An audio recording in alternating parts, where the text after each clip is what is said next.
4th agenda session. I now call us to order. Can I get approval for the reading of the minutes? Okay, it's been moved and properly seconded. Any questions? All in favor by the sign of aye. Opposers, nay. Motion carries. Madam Clerk, let's now move on to resolutions, starting with 7A, please. A resolution authorizing the mayor to enter into a fourth agreement to exercise option to renew for an additional term of 1 year with North Chickamauga Creek Conservancy in substantially the form attached for the lease and management of a community garden at Greenway Farms Park with an address of 5051 Gann Store Road. Councilman Smith.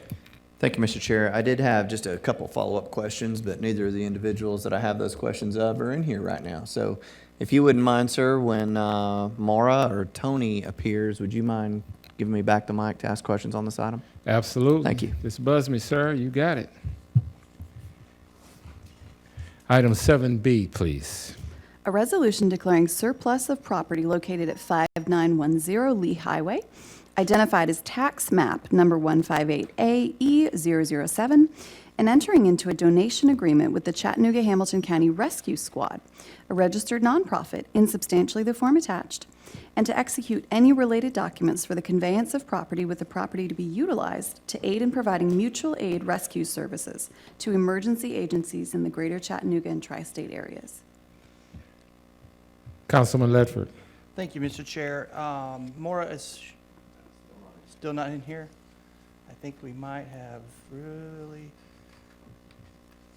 okay, confused her a little bit.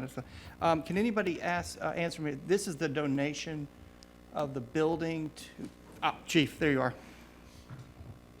Councilwoman Burrs and I had been working on this for, I feel like, for about a year, and then we've had conversations about it. I just want to clarify this is exactly what we're doing. Yeah, Bob Lewis approached us, or we actually approached Bob Lewis about a year ago, wanted Okay. to donate that property to him so they could at least retain some services out of that building.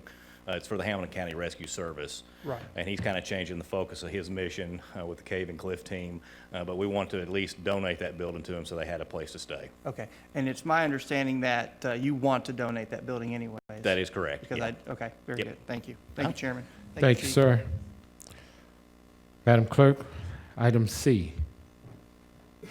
A resolution authorizing the Chief Human Resources Officer to renew the contract with Collins and Company Incorporated for the provision of third-party administrative services for the city's job inquiry program for a 1-year term with one remaining 1-year renewal option at the rate of $6,800 per month, including payment of the city's job injury claims for an annual total amount not to exceed $3 million. Seeing no questions, let's move on to D. A resolution authorizing the appointment of Carrie M. Morgan as Special Police Officer unarmed for the McCaney Animal Center to do special duty as prescribed herein, subject to certain conditions. Okay, seeing none. Councilman Smith, we're going to circle back to you, sir. Thank you, Mr. Chair. Maura, I have a question on the North Chickamauga Creek Conservancy when we're talking about the 1-year term, and you got me some information back on that. Yes, sir. And one of the pieces of why we do some of these renewals, even though we've had an organization for a long period of time, specifically a nonprofit that is caring for one of our pieces of property, is to ensure that they've got insurance and they're doing the things that are required by that contract. And those things may be annual. I wanted to follow up and see, have we checked that to make sure? Do they have their insurance in place? Is it an annual contract that they have? Because if they've got a 5-year insurance policy, then that may be one of those things that we consider for the duration of a contract like this. I'm fine with the 1 year right now, but thinking moving forward, do you know if they've gone through and shown all their due diligence at this point? Yes, sir, they have. Okay, do you? Our Department of Real Estate through ECD makes those checks with each one before each conservancy or each nonprofit group before we bring that to y'all for consideration. Okay, can you have them send me, or just let me know whether Sure. those policies are Absolutely. annual in those cases? Because then it makes perfect sense, but if not, I may want to look at that for next time. Sure. be Okay, glad thank you to. so much. Yeah, Thank you, Mr. Chair. sir. Thank you, Councilman Smith. Let's move on to item D. A resolution authorizing the appointment of Isabel Kirby as a special police officer unarmed for the Department of No, Public... wait a minute, D. Did we already read D? Never mind. Okay, let's move on to E, Madam Clerk. Thank you very much. No worries. A resolution authorizing the appointment of Isabel Kirby as a special police officer unarmed for the Department of Public Works to do special duty as prescribed herein, subject to certain conditions. Councilman Gilbert. Yes, Chair, I'm going to ask for defer for, till February 18th. Thank you, Good sir. night. We'll make that at 6 o'clock. Madam Clerk, Information Technology, F. A resolution authorizing the Chief Information Officer to execute a one-time purchase with Forensic Logic LLC, security professional services for migration of CopLink to the cloud, as well as annual subscription and maintenance fees for a total project cost of $46,030. Item G from the Mayor's Office. Yes, I'm sorry. Okay, Councilman Smith, please. Thank you, sir. Do we have IT? Hey, Donna? Ah, Brent, hiding in the back.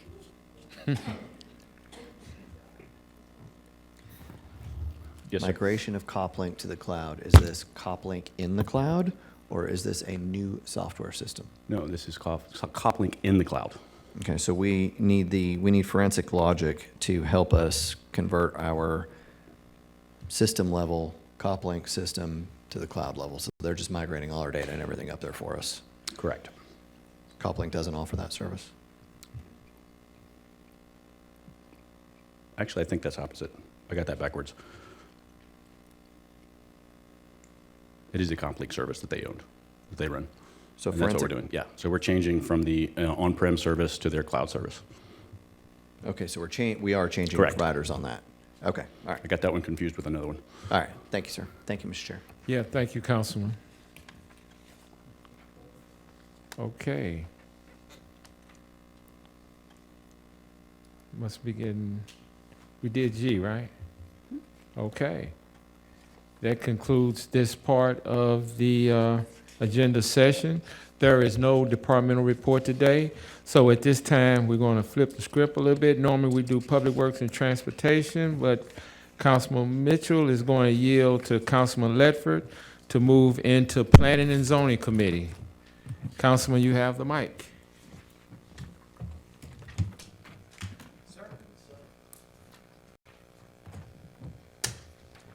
Good afternoon, everyone. Welcome to Planning and Zoning. Could I get, thank you. I appreciate that. The minutes have been approved. We will start off with items next week on Tuesday, February 11th. Mr. Bridger, good afternoon. Afternoon. Start with ordinances on first reading, 6A. Yes, sir. And I'm there's a special permit associated with this. I'm going to kind of brief you on both of those together just so you can kind of get the whole picture. There's a resolution under 7F, I believe, that's also, it's for a special permit associated with this request. So I was going to highlight both of those since they're related. If I could have the screen up, that'd be great. Okay.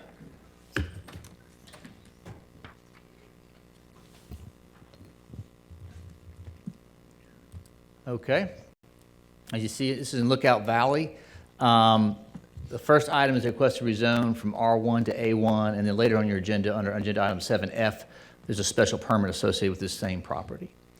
Just reminding you, see the properties located at 1300 block of Burgess Road. You've got a mix of development types. You've got some moderate scale, single-family residential, but then it backs up to more, I call more of a state residential, large lot, almost kind of like a rural setting in the back.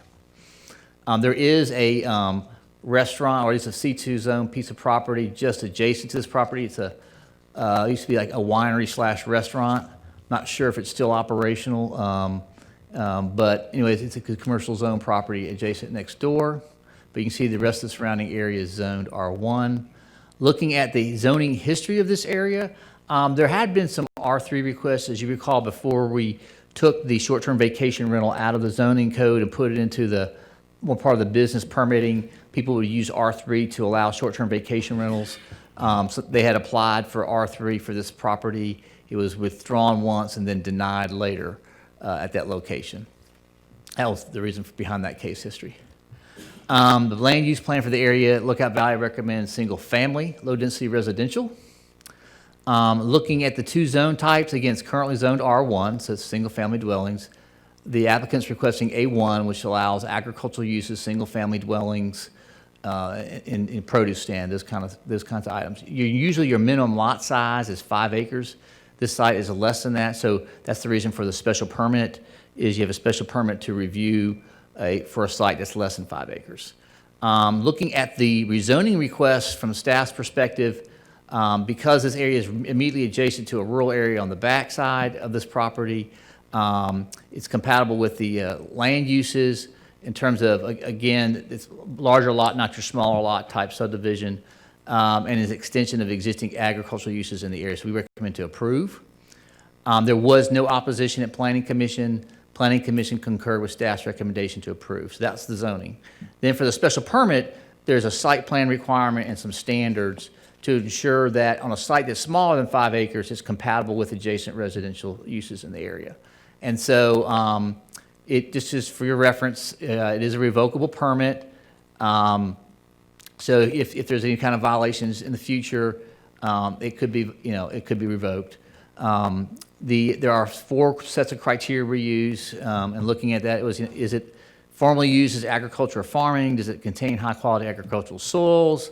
There are any environmental sensitive features, and does that site plan comply with the standards of the code? The site plan submitted, you see here, I've done some overlays just to highlight the information on the site plan. The blue dashed line you see kind of outlines the property.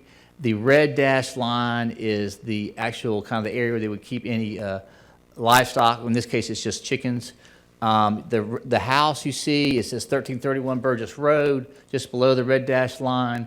And the barn that's proposed is on the upper left-hand side of the property. I set it back about 34 feet from the property line. As part of the special permit, we require disclosure of this information, hours of operation, the type of equipment being used, whether or not going to be any pesticides sprayed, any manure.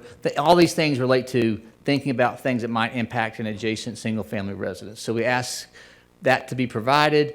This is what was provided by the applicant. They're only requesting this permit for growing food, chickens, and beekeeping. The only equipment that will be used will be a tractor with a tiller, bush hog, and plow. There are no employees. Therefore, there's really no need for additional parking. It's just for personal use.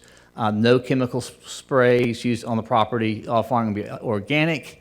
And the animal housing and food storage with its chickens would be on that barn as shown on the site plan, which is the square building you see in the upper left-hand corner in the red area, within the red dashed lines. There will be composting and no spreading manure. So that was information that was provided us from the applicant. So looking at that criteria, the site has been used for agriculture and farming in the past. It does not contain any environmentally sensitive features, but the site plan is provided as compliance with the ordinance requirements, and it would be a continuation of the surrounding uses and previous uses of the site. So staff recommend to approve. Again, there is no opposition. And the Planning Commission also concurred with staff's recommendation to approve. So it has a recommendation to approve on both the zoning and special permit from Planning Commission and staff, no opposition. Thank you, John. I do have one light. Councilman Mitchell? Thank you, Mr. Chair. Just a question. Yes, sir. Can you go back to the drawing, that drawing Yes. right there? They are planning on, and this is not, I'm not trying to talk about what direction I'm going to vote in here, Yep. but the red dotted line, you said that's where they're intending on keeping their chickens? Potentially. I mean, that's how we define livestock. They actually be keeping the chickens in the barn, but they're saying, I guess, if there's any future area for grazing or whatever, it'd have to be within that dashed line, is my understanding, per what was submitted on the application. That's kind of like, that is your, it says proposed, let's see, you see design pasture area. So that's the pasture area. But the chickens will be kept inside the barn. Okay, this brings up something that's actually a little bit, the agricultural zone. Yes, sir. Does this dotted line make this a PUD?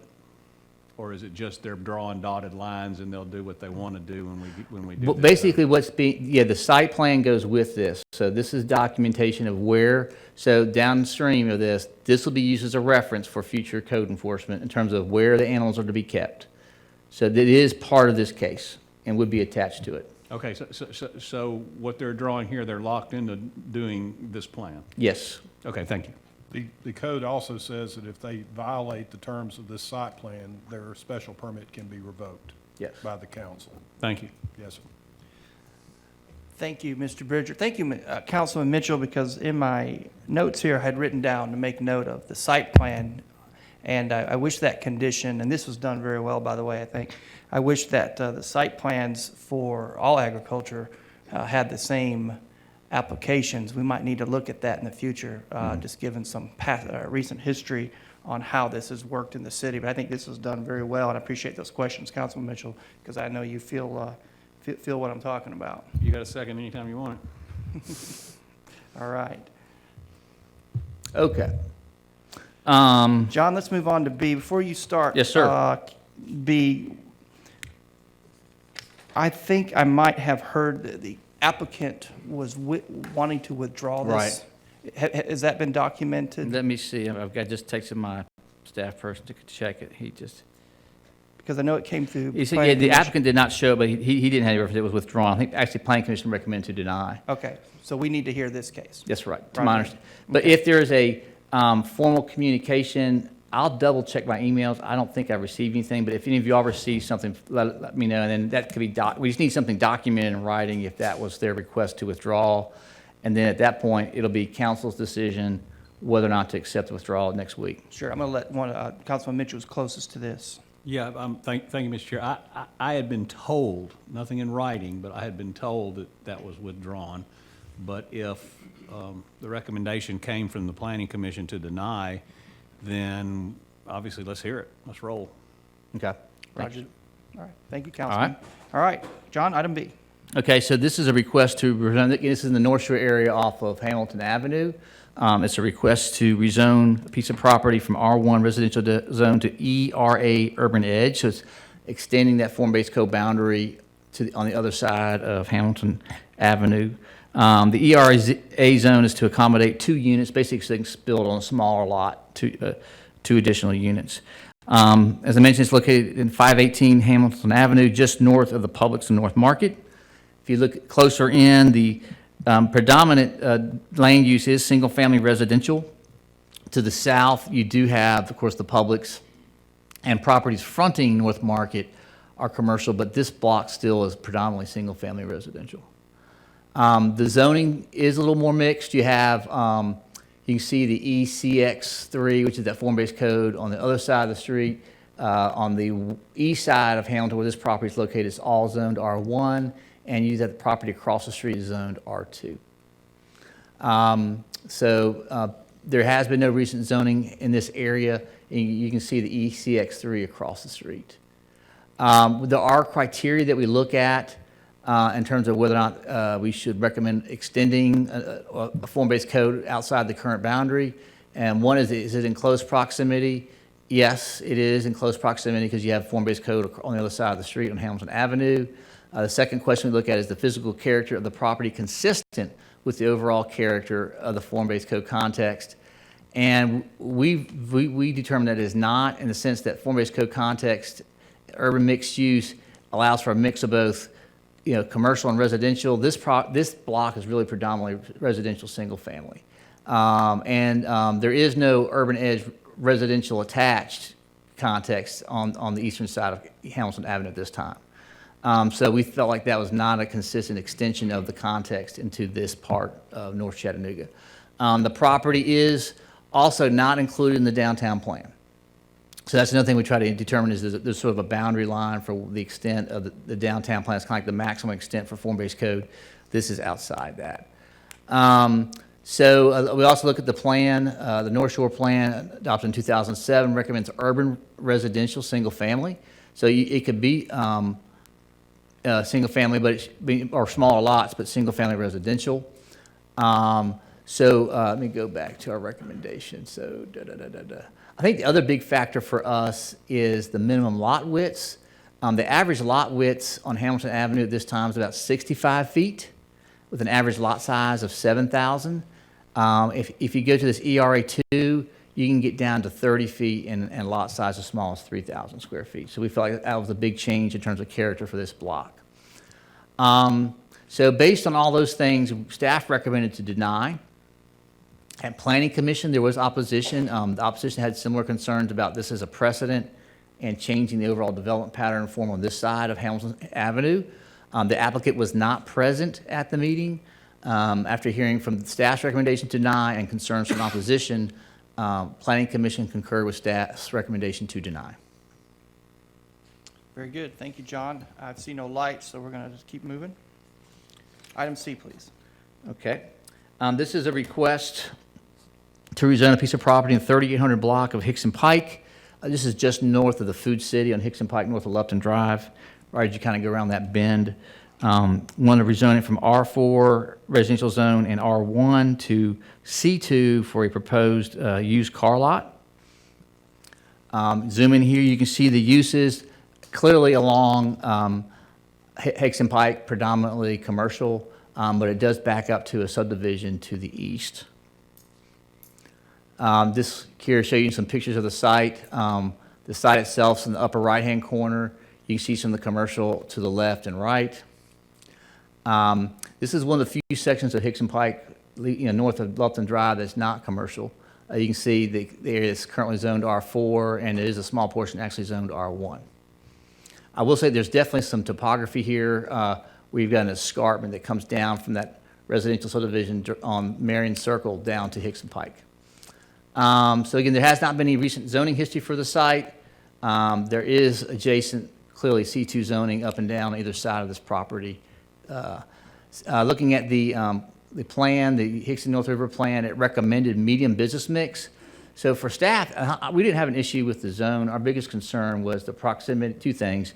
You've got a wooded escarpment on the back side of the property, and you've got those residential housing on the rear to make sure those are adequately protected.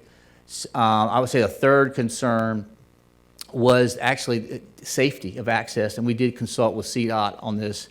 And due to the fact that you're on the inside bend of a curve and you've got some topo, it's really, we don't want to have multiple curb cuts at that location. That could create a safety problem. So we recommend approval subject to 3 conditions. The first 2 deal with limiting grading above a certain topo line, which I'm going to highlight in a minute. The third one deals with limiting it to 1 curb cut on Hickson Pike, and that any additional would have to be approved by CDOT. Here you can see the topo I'm talking about coming from the subdivision. That 740-foot topo is the last red line before you get down to where you can see the woods clear. But you can see it's pretty steep going up to the subdivision in the back. Same thing for the other piece of property that's being rezoned. Here we use the 750-foot topo line. So we recommend approval subject to those 2 conditions. At Planning Commission, there was opposition present. Again, just a concern about really mainly the safety of traffic getting in and out of this location. But Planning Commission, hearing from staff and the public and the applicant, concurred with staff's recommendation to approve with those 3 conditions. Very good. Thank you, Mr. Bridger. I do have a light. I have Councilman Mitchell, followed by Councilman Smith. Thank you. John, did he really say he was going to put a used car lot on this lot? Yes. And I think it's actually been that before a long time ago. Go back to your zoning if you want to go back to the zoning map. Yeah, there's the zoning map. And it's in that curve right there, yeah. And I believe I've asked CDOT for about 4 years now to put a light at that West Fairfax Drive entrance right there with no success up to this point. I'll just save it for next week. Go ahead. Yes, sir. Thank you. And I believe, correct me if I'm wrong, Councilman Ledford, I think we asked them to be sure to get with the neighborhood folks because they hadn't, I think, yet. I So believe that's- that is accurate. So that'd be another question, I guess, the applicant, if they've met with the folks back behind there. Well, I mean, the Fairfax, Bagwell, Lupton City neighborhood came in opposition to it, so I Yep. think that they've already spoken at Planning Gotcha. Commission. Very good. You good, Okay. Councilman? Thank you. Yes, sir. Councilman Smith? Thank you, Mr. Chair. John, just curious on the condition about single curb cut. Yes. Is that specifically the one that already exists, or is that adding only one? 1 in total is my understanding. One in total? Okay, Yes. so there is one right now, so if they wanted to create another one, that's when they'd have to come back for approval. Now, it will be by staff, though, to be real clear. It says any additional curb cuts would have to be approved by CDOT. Okay. Thank you, sir. Thank you, Mr. Chair. Yes, sir. Thank you, Councilman Smith. I see no further lights, John. Let's move on to D. Sure. This is a request to lift conditions from an R4 special zone this is in North Hamilton, off North Point Boulevard in the Hickson area. They had a site plan that was attached to it, and then when the time the site plan was done, North Point Boulevard did not exist. And so at the time, there were a lot of conditions put in place that were related to making sure there was adequate right-of-way for the extension of North Point Boulevard. And now they're asking to lift those conditions to continue with their development of that property. Again, you can see the site here. It's currently vacant, just north of Hamill Road, but with access on North Point Boulevard. You've got already some existing, there's an office development nearby. There's also, I believe, a assisted living facility nearby that's being developed along this road. Okay. Here you can see the zoning, R4 special, and the one to lift conditions. Whoa. There we go. Oh, no. Okay. So you can see the conditions were one, compliance with the attached site plan, reserve 50-foot right-of-way and 10-foot easement. That's for that extension of North Point Boulevard before it existed, and no building in 50 feet of the center line of the reserve right-of-way. North Point Boulevard has since been improved. You got a right-of-way, so there's no need for conditions 2 and 3. Here is the site plan that was submitted showing three office-type buildings with surface parking around, and they're asking just to lift the condition of that particular site plan and basically comply with the zone standards. Staff felt the request was compatible with the land use plan, which recommended office, medium business mix for this location. It's compatible with the adjacent land uses. There are no concerns for nuisances. Typically, when you attach a site plan, it's because you've got like an adjacent neighborhood or something where you're trying to ensure there's no off-site impacts. This property backs up to a railroad. So staff like the conditions are no longer required because you've already got North Point Boulevard in place. So we recommended to approve. There was no opposition at Planning Commission, and they concurred with Planning Commission, with staff's recommendation to approve lifting conditions. So both staff and Planning Commission recommend approve lifting those conditions. Very good. Thank you, Mr. Bridger. Mr. Smith, I see no lights, so I'm assuming all is well in District 3 on that. We'll move on to E, please. Okay. This is a request to rezone from RTZ Residential Townhouse 0 lot line with conditions to RT1 Residential Townhouse Zone to accommodate a townhouse development. The property is located right at the intersection of Mintom Road and Gumbel Road. It's currently vacant. It is adjacent. There's a townhouse development just to the south of this property, but you do have single-family residential to the north and further along Mintom Road. So it's got a mix of townhouses and single-family residential in the area. You can see the zoning pattern here. You've already got a townhouse zone to the south. The property to the north, you have R1. When it was rezoned back in 2006, there were 4 conditions. One is to design and construct a decel lane on Gumbel Road and dedicate right-of-way along Mintom Drive. The access points will be reviewed and approved by city traffic engineer. There's a maximum density of 7.7 dwelling units per acre and no individual driveway access to Gumbel Road in Mintom. And what we mean by that is where each individual person has a drive backing out onto Gumbel and Mintom, which would not be good for safety or accessibility. The plan, Hamilton County Place, which is getting old, hopefully going to be updating it soon. 20 years old, John. It recommends single-family detached dwellings, with some exceptions made for townhouses. I think the main reason the applicant is requesting the RT as opposed to RTZ, just to kind of give you a general overview of the differences. RTZ is really meant to be kind of like a hybrid zone where you can do 0 lot line, single-family detached, or townhouses. It has an overall density cap and larger lot widths, so it limits your density more. RT1 is single-family and townhouses. Notice you can't do 0 lot line. You have a much smaller building site area and lot width. You're down to 18 feet potentially. And it has you have the potential to reduce your yard setbacks on the street from 25 to 10. So staff, in looking at this, were generally okay with the zone, but wanted to be sure to limit the density to be consistent with the plan, which recommended a cap of around 8 dwelling units per acre. So if you did RT1 without any conditions, it could be a much higher density. So what we did in looking at our review is we recommended to approve with a maximum density of 8.6 dwelling units per acre and no individual driveway access on Gun Barrel or Mintom. So we're capping that density consistent with the plan recommendations of not to exceed 8 dwelling units per acre, and ensuring that, again, we maintain that safety along Gun Barrel Road and Mintom, that you don't have individual drives backing out onto those streets. At Planning Commission, there was no opposition. Planning Commission concurred with staff's recommendation to approve with those 2 conditions. Very good, John. This is in District 4, and I don't see it listed as a condition, but I've also heard, maybe Blythe can confirm this with me, that the width of the development on Mintom will be widened to 22 feet.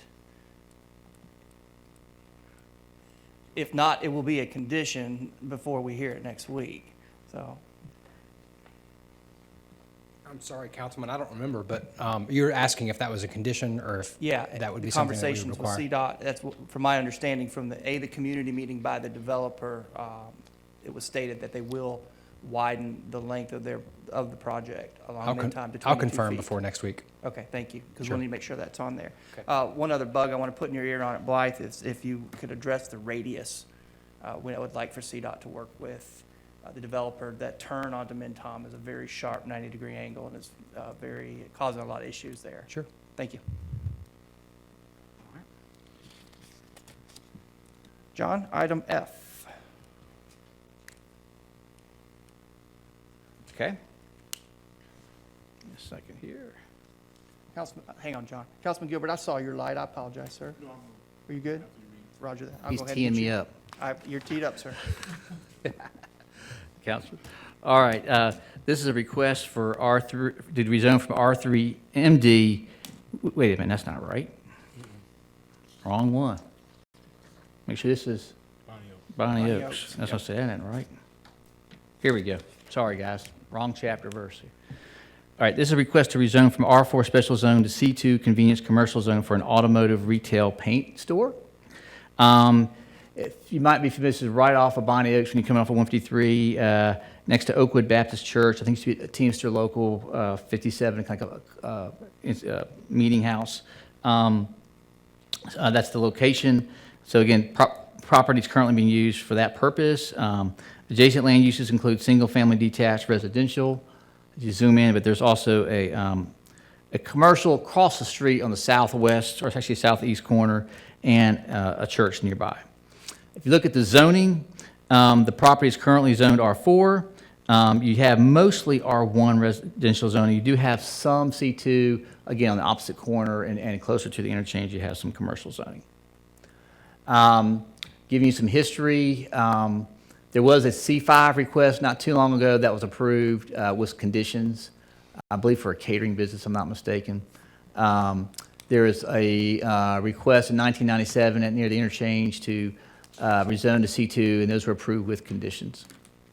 The plan recommends, this is considered like a transition area. We knew it was close to the interstate at the time, but there was still some residential. So the plan recommended basically offices or townhouses coming as a transition zone from that more intensive commercial along the interstate and Highway 58 and the rest of the neighborhood.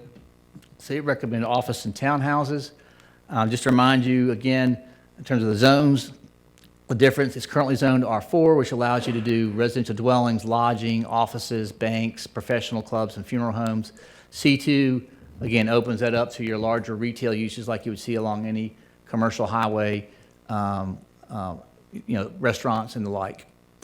So, and also a reminder, any zone would, of course, require with it a buffer yard for any new development. If it was, it'd be a 20-foot if it was, retail next to low density. If it was next to commercial, office, or manufacturer, would be no buffer required. Just a reminder about how we think about compatibility. I guess looking at the it was, you know, certainly the request is compatible with some of the commercial and industrial developments to the south. But again, staff had some concerns about just a wide open C2 next to those residential areas that are still existing in this community. So again, thinking about those auto-oriented uses, adult-oriented businesses or outdoor storage that would impact adjacent communities. And again, felt like that form as proposed under C2 would not be consistent with the existing form of the area. So looking at the recommendation of the land use plan, was really talk more of a less intensive zone like R4. Staff recommended to deny, mainly thinking about all the other uses that could happen in a C2 type zone.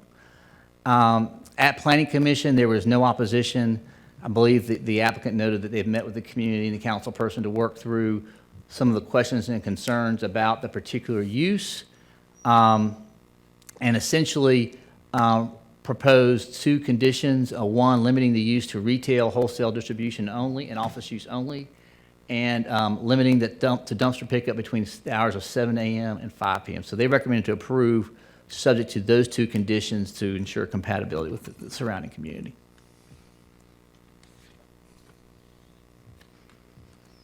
Any questions? I see Councilman Gilbert, you have the microphone, sir. We did meet with the community and with this business, and everyone that was there agreed that this would be a good idea for that particular area. At that meeting, one had concerns about traffic, but they assured us that this is not designed for someone to go to it. It's designed for them to go to a paint, automobile paint place. So by them saying that, we put a condition on it, and hopefully it will stay that way. And I think most community felt comfortable with it. So I want to hopefully move to approve when we get to it. All right. Very good. Thank you, Councilman. John, let's move on to G. Yes, this is it's on McCutcheon Road. Request to rezone from R3MD moderate density zone with conditions to an R3 residential zone. They're proposing a total of about 101 units on that property. The property is located, again, as I said, 6811 McCutcheon Road. If you know where McCutcheon Road meets Hickory Valley, it's along that stretch. We've had actually several apartment rezoning requests in this area, which I'll cover here in a minute. You can see that, particularly on the north side, McCutcheon has already transitioned to more of a predominant multifamily use pattern. The zoning reflects that. This property abuts a large R3 zoned area, and this is currently zoned R3MD with R2 to the west. Again, the history of this, in 2013, we rezoned that large tract, which now has a department development on it, to R3 with conditions. In 2019, the property next door was rezoned, and this is really just kind of like the next step in the continuation of that pattern. Just as a reminder about how the two different zones work, R3MD limits the number of units you can have per structure and the number per structures per lot. So you would have to, you could have one structure on a lot with up to four units. So it's kind of meant to be like a moderate intensity multifamily type development pattern. R3 gives you that opportunity to provide higher density, more units on a particular lot. Area does have some floodplain in it, not much, but you can see that there are floodplain in this area. Looking at the Shallowford Road Lee Highway area plan in 2004, it recommended low density residential. I think that is no longer valid based on the past history of zoning cases where we've approved a number of apartment zones along this block as far as this stretch of road. So based on that, while the request is not compatible with the plan, I think there's already precedence for R3 multifamily zoning on this block. Staff recommended to approve. At Planning Commission, there was no opposition, and Planning Commission concurred with staff's recommendation to approve this as an extension of existing zoning along this block. So it comes with the recommendation from staff and Planning Commission to approve. Very good. Thank you, Mr. Bridger. Dr. Burris. Thanks, John. You go back to the... Yeah, I agree with everything. Did I hear you say 100 and something units Yes. on that? How big is that? Here's the, I may have missed, that was on my notes. This is it right here. I think on this portion, it's two, here's what it is. There's that property next door. So if you look at this tract plus the property next door that's already zoned R3, you get a total of 101 proposed units. Oh, okay. I thought in that smaller picture. Yeah, I see where you're going. thought, Yeah. Good question. Yeah, I'm good, thank you. That cleared up, Dr. Burris? Yeah, that was a good question you asked there. Very good. John, next item. H. Yes, this is a request this is again in South Chattanooga and on 52091 Usher Drive. Request to rezone from R1 residential to R2 residential zone to basically allow an existing vacant duplex to come back into operation. As you can see, I'll say there's a mix of duplexes and single family on this block. You see on the upper right-hand side the specific duplex in question, but you have a duplex to the north. You also got duplexes across the street. So there is some history of duplexes on this block. The zoning, this area was downzoned like several areas, when we did this plans back in the late 1990s, early 2000s, where we did a lot of blanket downzoning to promote more home ownership. So that would included some blocks that had existing duplexes on them, which this is the case here. Actually, this property was actually requested to be rezoned in 2002 and was denied for the same reason, to bring that vacant duplex back into use. Some of the larger goals of the Alton Park Master Plan was to encourage new single-family home ownership, but also to create home opportunities within each within each block, and to ensure that there's increased code enforcement.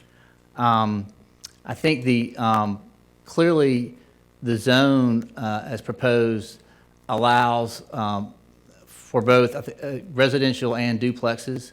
There are 3 existing duplex structures in the area, and the remainder of that block is single-family residential. Again, I pointed those out earlier. I'm not going to repeat that. So while you've got a lot of single-family to the north, you do have 2 or 3 existing duplexes in this area. And I think where staff sat on this one is, we always default to clearly the plan policy that was adopted at the time. And so we recommend to deny. However, I think we did note that we would support, with the right public support, a amendment to that policy to allow some cases where you have approval of duplexes, just given the situation we have with housing, trying to provide housing options for folks, which if you've read any newspaper anywhere, you realize we're in dire need of access to affordable housing. And so we defaulted to the plan and recommended deny, but we also gave an opening for Planning Commission to consider approval if there was not opposition from the community to this request. At Planning Commission, there was opposition. It wasn't to the use. The opposition was more to the zone. They said, we're not concerned about opening it for the single duplex. The concern they had was, well, if we do this R2, what does that mean for the rest of the neighborhood? Which brings up another conversation, segue. Have you ever heard of a duplex special permit? Has anybody ever heard that? Look at that, she's shaking her head at me. So I think that brought up into question again, do we really need to think about, see, everybody's chuckling. But in reality, housing needs are evolving. And we're seeing more and more people that are looking for particularly affordable places to rent. The house you could build in 2000, 2005, you can't touch. It's new housing construction has gone through the roof in terms of cost. And one of the few ways we can help provide affordable housing is to allow some of these existing structures to be rented. And so that's a concern. And I've got Jason Farmer here from Planning Commission. I'm stealing a little bit of his thunder. But Planning Commission felt so strongly about it that they actually formally passed a resolution and asked to kind of share with you all, and he's here on behalf of Planning Commission to pitch the idea of bringing this special permit up. But we don't want to do it, clearly, if we're not in alignment with council, and I think it's where they had that conversation, is this something that council wants to entertain? Because it'll be a case-by-case thing.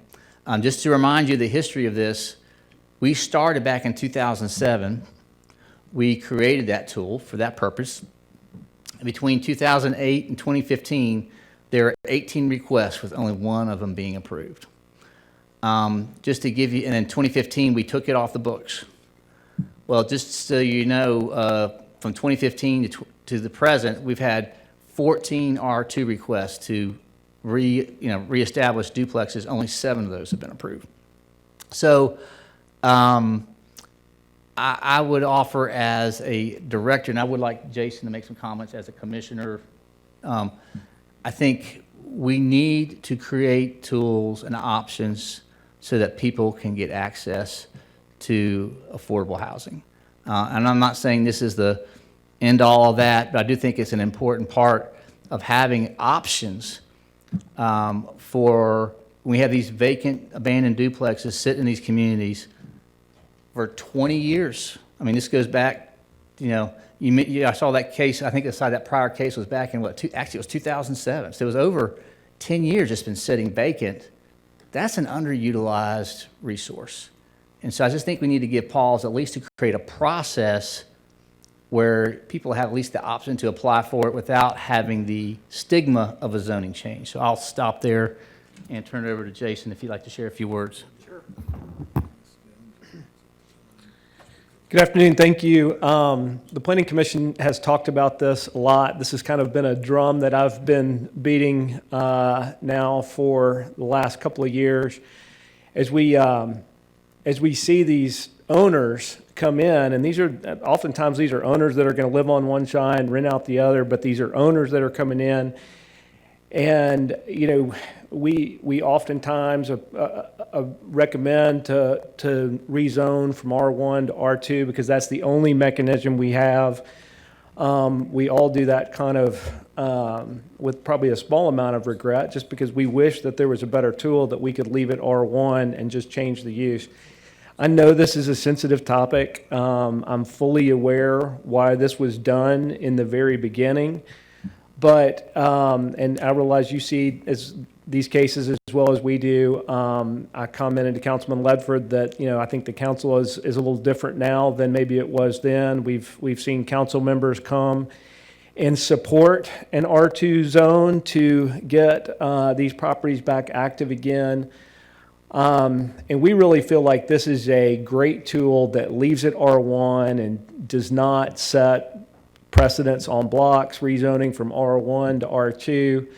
I can tell you from the Planning Commission standpoint, we carefully look at these cases. We ask a lot of questions from the applicant about, how they're going to manage it and who's going to manage it and who's going to live there and all of those things. And we've seen the community time and time again come and ask for this, that there's nefarious activity happening in the vacant units and they want something activated there. And I realize this may not work in everybody's district. I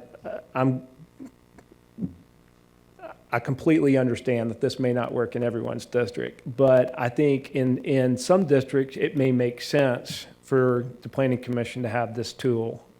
Thank you. Mr. Farmer, I've got a couple of questions, and I do appreciate, I'm going to give the microphone first to Chairman Oglesby, but can you talk a little bit about the special permit? Are you talking about a special permit within R1? Because a lot of these duplexes, as we've seen in Planning Commission, have been downgraded automatically by a trigger through a lack of power through the EPB for 90 days that were R2. But are you thinking that a special permit allowing them in R1 would, as we have heard from opposition at cases, would be, in your mind, the better tool versus a overall R2 in these cases? Yes. These are the townhouses that were downzoned years ago, and for whatever reason, they've sat vacant for over 100 days, and this preserves the R1 zone. And the second thing, and I do have 3 lights, but I want to bring up, because I know I'm going to hear some good information here, and that is we have a program in the city where there's an owner-occupied in an R2 that has been encouraged, I know, by both Councilwoman Coonrod and Councilman Byrd in their districts. that has an owner-occupied component to it. So what I'm going to do now is if you'll hang out, this is a good moment. We're going to break just for a quick second here and ask a couple of quick questions. I'm going to go to Chairman Oakley, please. Hit your light, sir.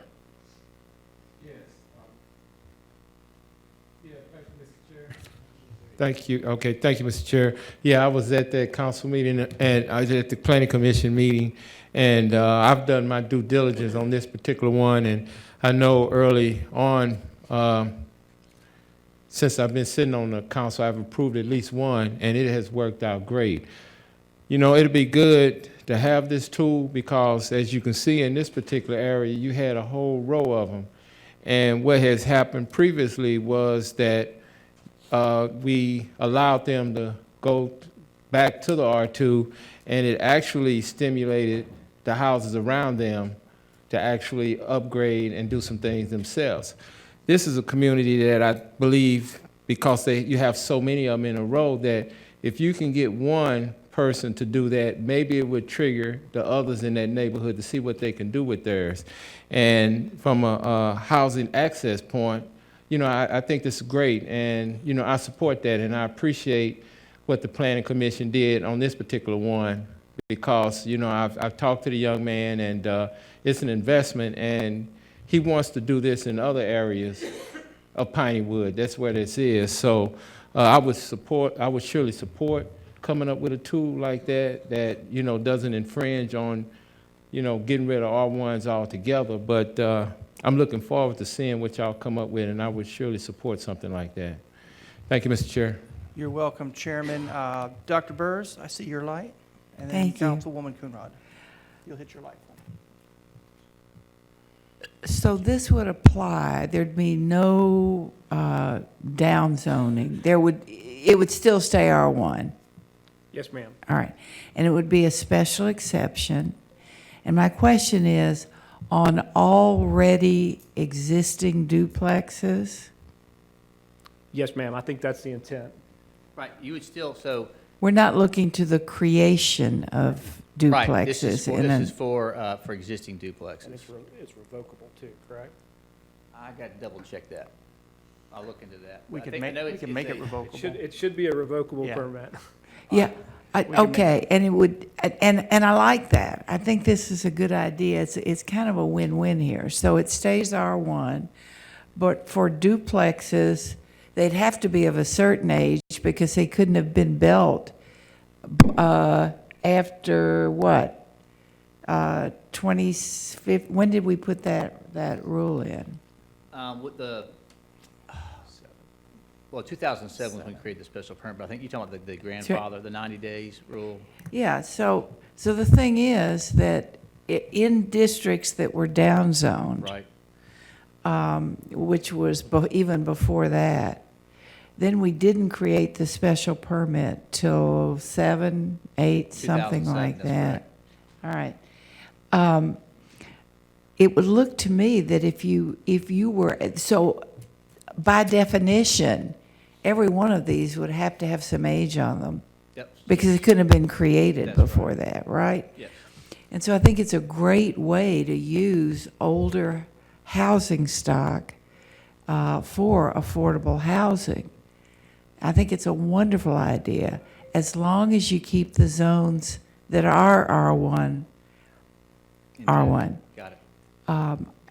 I think it's a great idea. So what you're really doing is taking old housing stock that can be refurbed to offer affordable housing.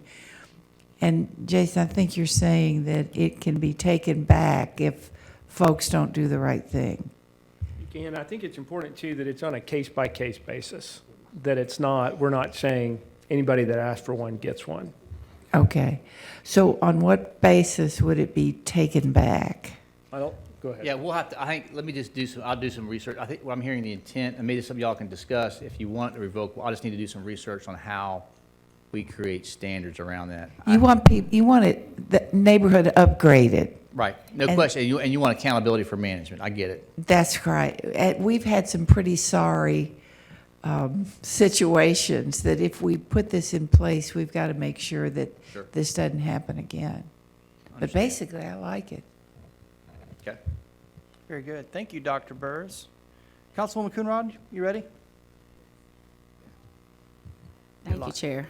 I gotta agree with that last line, Councilwoman. We've had some pretty sorry situations, but that shouldn't just apply to duplexes, right? Because I ride by houses in my neighborhood that's pretty sorry. So it shouldn't be just limited to that aspect, but I am concerned about why this was even created, for us not to have duplexes. I think that we should have a variety of housing stock options. And it's really disturbing to me that as a council, we every Tuesday, we're in here preaching about how we've got these historical systemic laws that are on the book that continue to keep people oppressed and not able to move forward, whether if it's doing business with purchasing or any of our departments or things that's going on, but yet we're creating things such as this. That makes no sense. This is another barrier for people to be able to afford housing. And so I'm not on, if you can help me understand why Sure. it was even created. Sure. Well, I mean, as you know, and this is, this is why we need to update our plans. And I think Area 3 plan, I think you'll hopefully be pleased to see that we're opening up more opportunities for housing options than we have currently. I think you bring up a good point that this is really just at least a tool to help us get by until we update the plans and really further take a closer look at diversifying housing. I understand the tool, I'm saying, but why was it even put, why did we downzone it from the beginning to say no more? Well, in the day, it was, I would say there's a couple things going on. This is in the early 2000s when you could build a house, or at least a nonprofit could, for $125,000. At the time, the whole area was zoned mostly R3, and the concern in the community at the time was the pervasive, there's no control on where duplexes or triplexes located, and there's a lot of concerns about trying to maintain at least some base of home ownership. And so based on the understanding of housing needs back in 2000, which is way different than today, the thought was, hey, we need to protect single family in our urban communities as well as in the suburban areas. And so there's these massive downzoning. Well, getting back to one of Burrs' unintended consequences, the unfortunate consequence of that is then you had now all these duplexes that have been downzoned to R1. I think the assumption was at the time that some of those would be converted to R1 or to single family. Some did, not many. And so now you have all these vacant structures that are not being used. And I think if you look at what's going on today, right, for most, again, here's a stat for you. I think it's like, and this is from our Housing Connections report. I want to say it's 50% of our area households make less than $60,000, if I'm not mistaken, I get that stat right. But the reality is most people are going to need to rent. And we need to provide more housing options for folks.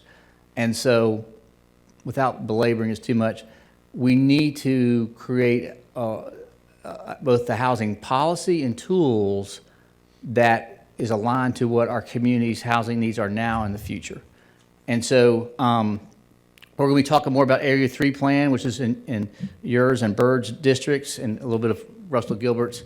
And that's where we're looking at creating more options for folks to give more access to housing. Because right now, it is limited in a lot of these neighborhoods where it's all downzoned R1, and so you're constraining supply, particularly for these abandoned duplexes. Right, and that's the issue, they're eyesores, and like. That's right. Councilman Ledford spoke earlier about, like, we created this duplex program. It's still, I don't know if we rolled out the chicken before the egg actually hatched, but again, just like several other programs that we roll out, it's the same exact thing. We get people hopes up about this wonderful opportunity, and then it's just stagnant. It's just that, and then the excitement around it kind of fizzles out. Nothing. Right. And we're still not in the know about this program. We done rolled out and got the media all present and got the councilman present and everybody else, standing there like, hey. But I want to go a step further in my district. Like I brought this up to you prior before we started the Area 3 conversations, is that I'm interested in looking at upzoning duplexes in my district because people need a place to stay. And we can't continue to have these vacant eyesores in our communities when people can fix them up and they can rent them out and give people the opportunity to live somewhere that's affordable. Everybody's not going to be able to afford to become a homeowner right now. Sure. And at these Area 3 meetings, a lot of people just not interested in being a homeowner. They want to rent. They're transients.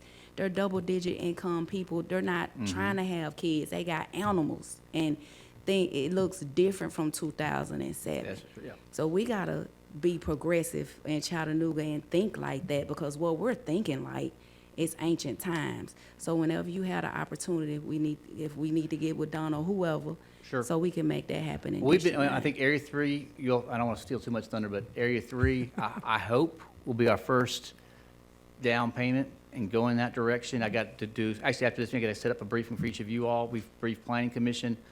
We're going to be going to Planning Commission in March and to you all as a full body as council in April. But we did exactly with that thought in mind.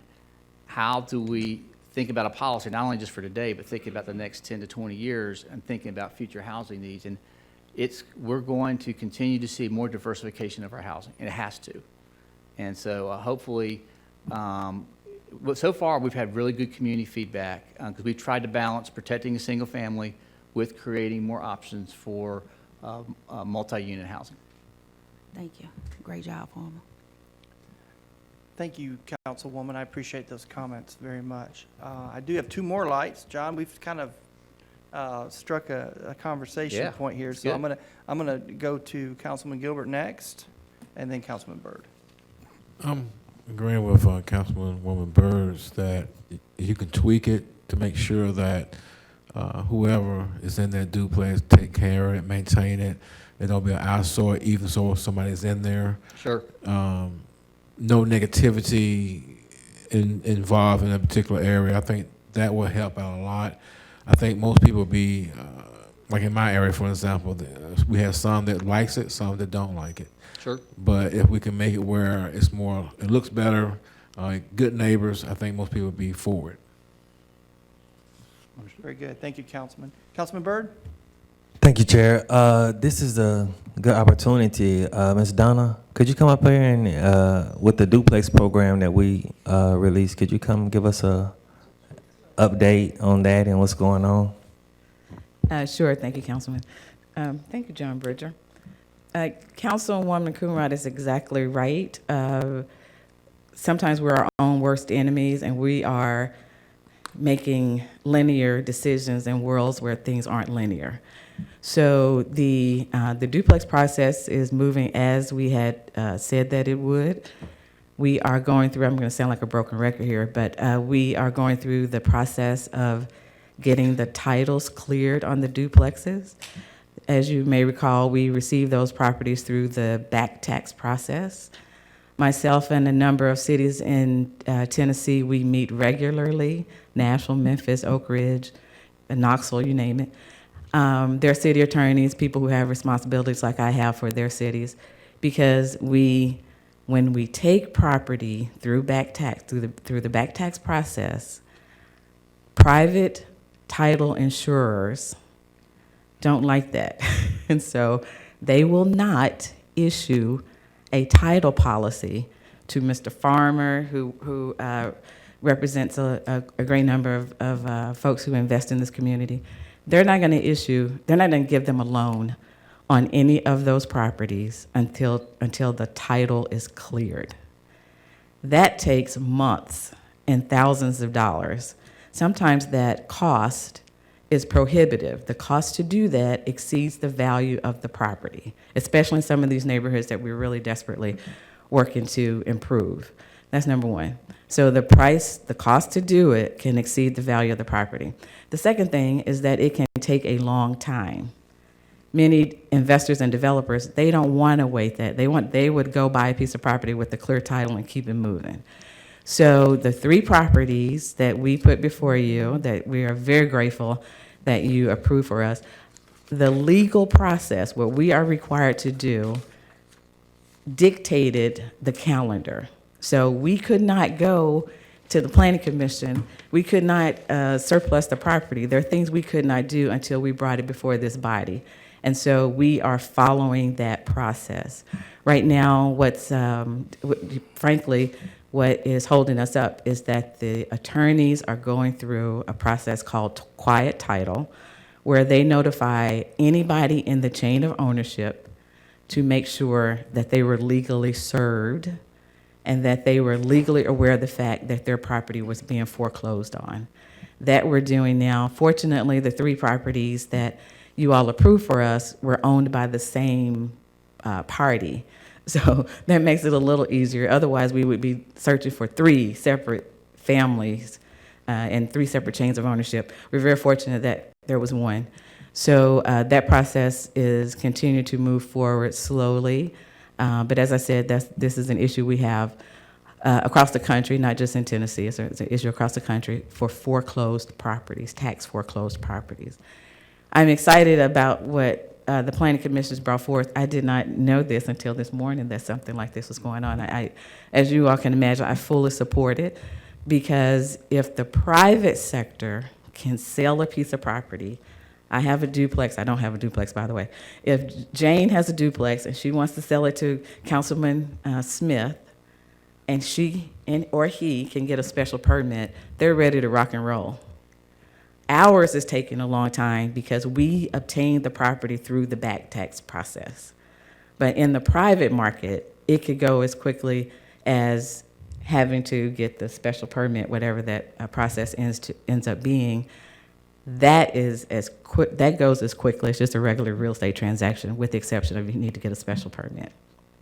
Very good.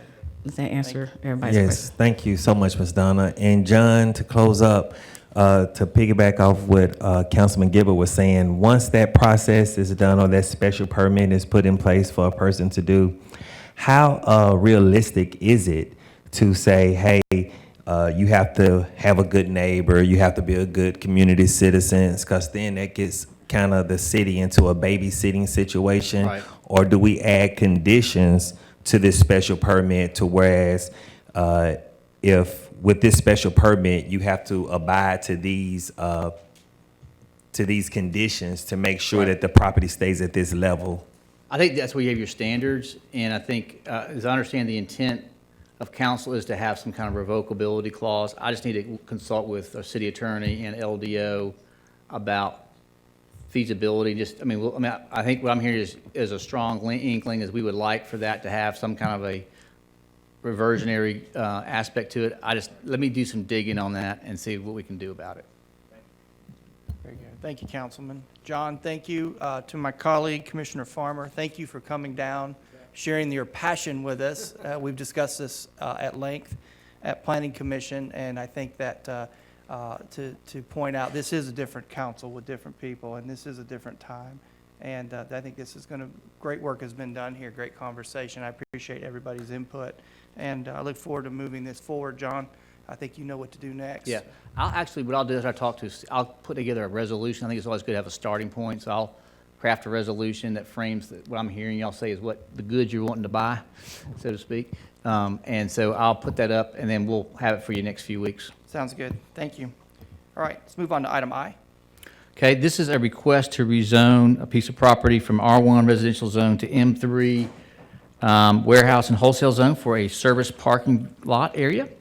This property is located in the 2000 block of Stewart Street in East Chattanooga, just south of Wilder Street. If you zoom into this property, you can see it's currently vacant. Actually, it's got gravel on it and some cars parked on it. But you see the block that it adjoins to the east there is mostly single-family residential. This pictures kind of note that. You can see the across from the site, you have single-family residential. You see the upper right-hand corner is the site itself. It's already cleared. It's got a gravel parking lot there. Here's showing you the zoning of the property. Again, it's zoned R1. It doesn't show on this image, but it's immediately adjacent to M1 to the west. And you see the M3 zone to the east. In 2004, this was, speaking about downzoning, this area was downzoned to R3 and R2 to R1. I think it was picked up, this industrial property, which then it was rezoned back to M1 in 2006. Again, but not including this parking lot here, this vacant lot. So looking at the East Chattanooga Land Use Plan in 2004, it recommends low-density residential at this location. The R1 residential zone that it currently exists, as we know, it's single-family. It could also allow schools, daycares, churches. M3 has a whole host of uses that cannot be good, clearly have impacts on adjacent residential, such as warehouses, mini warehouses, repackaging, those kinds of operations. There would be a required buffer. If you approve an M3, it would be, for next to residential, it would be a 30-foot buffer. Next to commercial office, it'd be a 20-foot buffer. I think we were just noting that the site plan submitted by the applicant showed only a 15-foot buffer, which you can get your buffers reduced in the urban overlay for small sites. But I think we're just calling attention to that there would be some screening required if this was approved. The use, as far as the industrial being used, rezoning it so they can park in it for adjacent to their existing industrial to the west is compatible. The concern we had was the single family along that block, how it would be impacted. And so basically for that reason, we recommended to deny. Our concern had to do with the predominant residential character of that street in which it adjoined. So again, this site plan shows you the building, the proposed parking is that kind of like that hatch stair you see in the lower left, and you see those houses along that street, abutting it to the north and across the street. So we recommended to deny. There was no opposition at Planning Commission. Planning Commission basically leaned on the notion that, hey, you've got M1 right there, you're just extending it.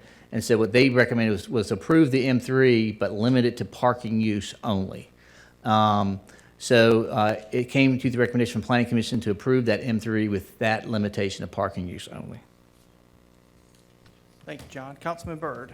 Yes, I've been talking to these gentlemen about this process and the neighbors around, and that was one of the main things that we wanted to make sure that condition is put in there, that is maintained to parking only. So thank you for your work on that. You're welcome. Thank you, Councilman. All right. John, I believe we have one item left, and then we'll move into a resolution, which is the SEP. So item J, please. Yeah, we covered that one already for Lookout Valley. This is the case, so this is our last zoning case. This is a request to rezone a property. It's actually an existing single-family structure in the middle of a manufacturing area from M1 to R1 for them to reoccupy it as a residence. As I zoom in here, you can kind of see that yellow. It is literally surrounded by, there are a few other single-family dwellings, but it's mostly industrial or non-residential uses on this block. You see the house in the upper right. You see some of the industrial uses across the street and to the north. That whole area is zoned M1. I know it looks kind of yellow in this picture, but it's zoned M1. So there's no history in this site as far as or rezoning to M1 in this area, R1, I should say. There is currently no adopted area plan. It is in the Area 3 plan, which we haven't finalized that yet. The comp plan shows us as intensity level 4, which means should develop it as intensively as possible, based on the presence of infrastructure, and that kind of thing. We looked at it. I'm going to jump to our recommendation. We looked at it from the perspective of, okay, we got this person that's trying to reoccupy a single-family house in an industrial area, but you don't want to create a situation where if you do R1, then you have these buffer requirements, and you create an incompatible zone with industrial around it. So what we looked at was O1, which allows both residential and office, so that way you don't have as much a drastic change from the zoning around it. So it gives them the option to reoccupy the house, but not going all the way down to R1. At Planning Commission, the applicant was not present. I'm not sure why. They were not there. There was opposition. I think there was concern among some of the adjacent property owners. I think it had burned down at one time, and there was concern whether it's actually going to get rebuilt or not. Or had a fire. I'd say burned down, but had a fire. So after hearing the concerns from the opposition, Planning Commission just recommended to deny the request. I don't know if Councilman Byrd had any other new information from the applicant, but yeah, Staff was okay with 01, just not the R1, but PC recommended to deny. John, I do see a light from Councilman Byrd and followed by Councilman Henderson. Hello, thank you, Chair.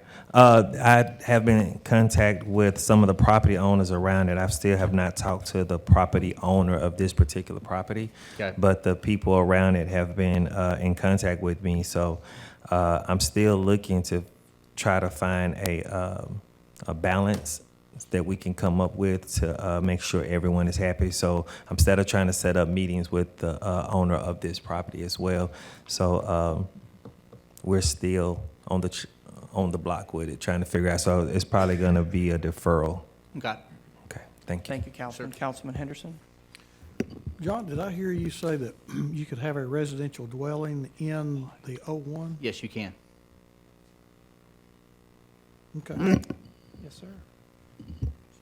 You can have dwellings in C2, too. Yes, I'm aware of that. You can have anything in C2, apparently. It's wide open. Thank you, Councilman. John, resolutions, planning F, talk about our special exceptions permit tied to a previous case. Yeah, we did that, and I think we covered that already. That's the, for the A1 in Lookout Valley. So that, we've covered that one. I don't think there's anything else we need to cover at all, do you? I just will give a couple, oh golly, he's in a setup. That was a setup. Want to talk about our airport district master plan? Yes, that's scheduled for adoption. As we know, should have been there, done it, and finished it in January, but, you know, we have these. I have a move for denial, these John, rule- sorry, oh. in a second, so. We have these rules for notification that Phil keeps me honest with on 30 days. So to make sure we comply with our notification requirements, 30 days. We'll be hearing it on due order. Now, I will not be here, but I have my staff here present, and I know we briefed y'all fully it actually was in December. So hopefully it should be I don't want to jinx anything, but. Don't. Okay. Yeah. And But for the I have record- my team here ready to help. And for the record, Madam Clerk, we're just having a little fun with that, so don't. Great work on that. Yeah, no, I see. He wasn't. Yeah. And then You'll just, have your opportunity, Councilman. You want to talk about steep slopes? yes, slope sir. plans update real quick? Yes, sir. I'd be happy to. So we'll have a subcommittee meeting consisting of Councilman Burrs, Henderson, and Ledford next Tuesday with staff to go over the natural resources report recommendations. I think just have a chance for y'all to ask us some clarifying questions, and I think you'll kind of see where you want to go from there. I think once you've talked to staff, so we'll be there, and it is a public meeting, so anybody who wants to sit on that can. It's a public advertised meeting. Be next Tuesday back here at 12 o'clock. Very And I good. guess I'm on the hook for lunch again. John, good work, everybody, good work. I see no other lights. I want to publicly thank my colleague, Chairman Mitchell, for allowing me to jump in front with this committee meeting so I could get to another quick meeting, and he has my gratitude and thanks very much.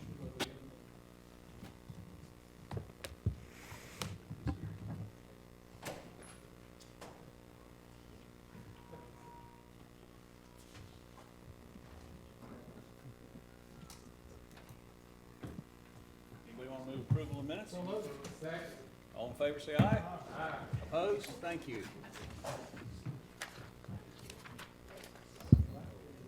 Oh, thank you.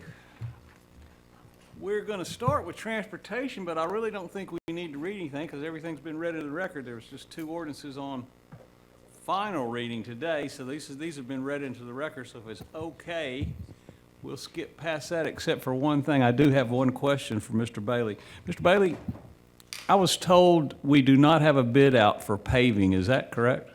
Yes, sir. It's out right now. It is out? Yes, sir. Can you give us an update? We had a might be confusing that with another project. I think we had a pre-bid meeting. Today's, I think we had a pre-bid meeting today. Councilman, it's due, this is just top of my head, it's due the 20th. I can confirm that, and if I'm wrong, I'll let you know as soon as the meeting's over. When you say it's due the 20th, the bids are due the 20th? Yes, sir. And when will we open them? The 20th. 20th, okay. Yes, sir. All right, that's all I need to know. Wait a minute, Councilman Smith, sorry. Thank you, Mr. Chair. Great question. Something that I think several of us have been thinking about. But just to clarify, Blythe, you're talking about for all of the paving projects that we had planned for the budget that was approved, or the current year budget. That's what was this morning. Yes, sir. Okay, great. Thank you. Thank you, Mr. Chair. Thank you for the clarification. All right, let's move on to Public Works. And we will start with, looks like we have a couple of resolutions today. Let's start with 7H. A resolution authorizing the administrator for the Department of Public Works to award contract number R14012-203 to NAPCO Electric Company, Inc. of Chattanooga, Tennessee, lighted guardrails for the Holmberg Bridge in the amount of $147,288 plus a contingency amount of $15,000 for a total project cost of $162,288. Councilman Henderson. I'm glad you are, sir. Mr. Stone, what brought about, is this lights that are no longer working on the guardrail, or is this something that risk management has said that we need to put lights on the guardrail? What prompted this? I think it's a little bit of both aesthetics and safety, because we're also lighting the bottom for the walking surface. Okay, so do you know how this came about, though? I mean, did risk management bring this to us? How did it get brought to us? I have to get back to the exact thing on that. I think it was designed into the project. Not sure about actual risk management. It does comply with safety for the lighting portion of it, but you're asking like risk management, like either our safety department or Tennessee OSHA. I'm not sure about that. And does this project, does it qualify for 21st Century Waterfront funds? You'd have to ask finance. That I'm not sure. I believe he just did.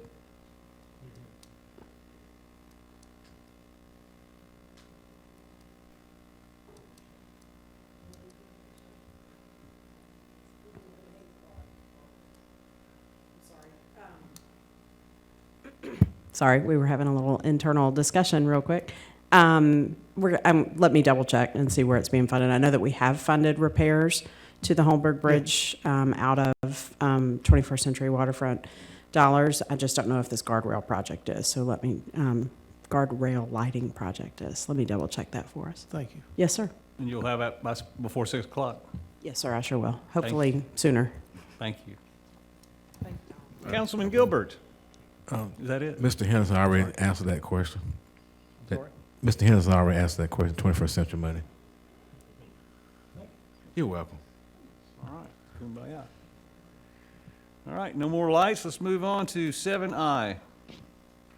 A resolution authorizing the administrator for the Department of Public Works to execute an agreement with Hamilton County for the 2020 biannual GIS imagery orthophotography update for the amount not to exceed $62,000. Don't see any lights. I just have a question. That's no big deal, but do we do this annually for the update, or is this something that's not done annually? Hamilton County is controlled for the topography. We just pay our portion. Trying to see here. No, I don't think they do the flyovers annually, but I can get the exact times. But that was the question: is do we pay for this? Oh, biannually. I'm sorry, biannually. Okay. Yes. So is this something? I think this might be for Daisy. Actually, is this something agreement we've worked out with them that? Because I know they're not flying over every year, are they? No, the flyover is biannually, but we pay our portion to have access to the data annually. Okay. All right. That's good enough. Thank you. We'll You're move on welcome. to next week. Resolutions again. 7H, please.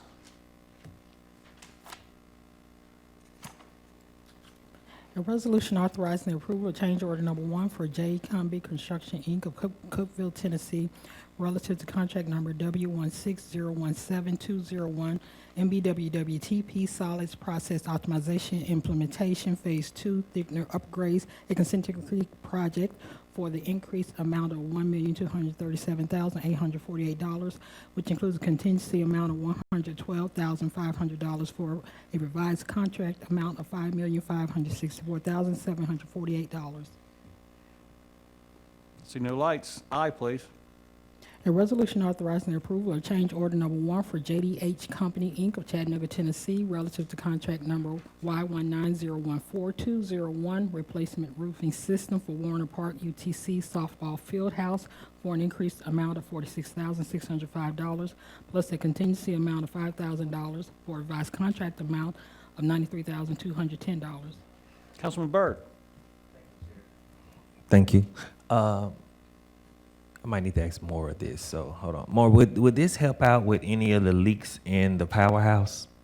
Yes, it will. Oh, you got the it? original, yeah, I got it. There you go, my guy. Yes, the original scope was for the UTC baseball hitting cage and things like that. But once we got in there, we discovered that things are also leaking on other sides, so it's going to do the entire thing. Thank you so much. Truly appreciate that. No problem. I got it. Jay, please. A resolution authorizing the administrator for the Department of Public Works to renew blanket purchase order number 553122 with Encode Utility Services for a one-year renewal period with one optional one-year renewal period remaining for sewer billing services for an amount not to exceed $1.5 million. See no lights. Jay, Kay, please. A resolution authorizing payment to Tennessee One Call System for 2020 utilizing the system for annual billing in the amount of $36,334.15. No lights here. Does anybody have any questions for Donald? Outside of the agenda? Okay. Councilperson Coonrod? Thank you, Chair. I just want some clarity about Jay. I'm sorry about that, because in the meeting, our strategic planning meeting, we was told that once we've approved a purchasing item, that even when it's being renewed, it would not come back before us even to approve. But here it is as a resolution form that we're approving it. So I'm just asking for clarity for the city attorney, like, what's the actual process in this? Because if you told me that we wouldn't do it, and now I'm seeing that we're doing it. I think that's a great question. You want to answer it, Tony?